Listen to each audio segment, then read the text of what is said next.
It's interesting because if you look, Steve, at previous elections, of course, over the last 3, 4, 5 years, both major parties were very keen to show how committed they were to austerity. They weren't going to turn on the taps, and that is very different now. Let's start way over here with health spending.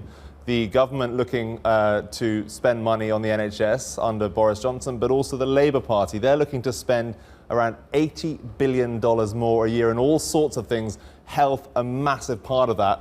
When it comes to Labour's Brexit policy, they faced a lot of criticism for this. What they're talking about doing is renegotiating a deal that keeps the UK much closer to the European Union, and then within 6 months putting it back to a second referendum for people to decide whether they like it or whether they'd rather stay inside the European Union. A huge question mark for a lot of businesses, of course, around the possibility of renationalisation of the railway. You can see here also mail service, energy, water, and part of BT, the Openreach division that focuses on broadband. Another big policy proposal from Labour is a windfall tax on hydrocarbon businesses. They're hoping that will net them around £11 billion.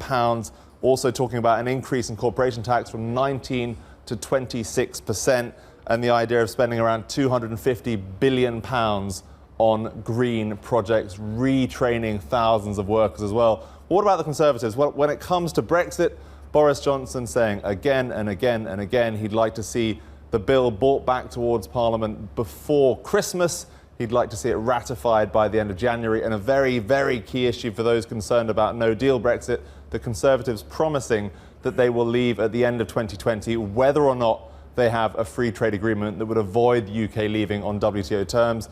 Immigration overhaul, they want a points-based system similar to the one you have in Australia. They will make exceptions for health workers who may not be able to earn quite as much money, though. The corporation tax, now this is a bit of a reversal from the Conservatives, who had in the past promised to reduce corporation tax. They're now saying they'll maintain it at 19%, and a huge amount of infrastructure spending focused on rails and on the roads. Now, the British Prime Minister Boris Johnson said he would be able to deliver all of these policy commitments. It's a very long laundry list.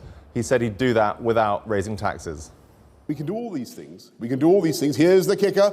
Here's the ready book. We can do all these things without raising our income tax, VAT, or national insurance contributions. That's our guarantee. Hi, I'm Joanna Bersecci, and thank you for watching. You can check out more of our videos by clicking on the boxes on the screen. And don't forget to subscribe to our channel for more from CNBC International. Thank you for watching.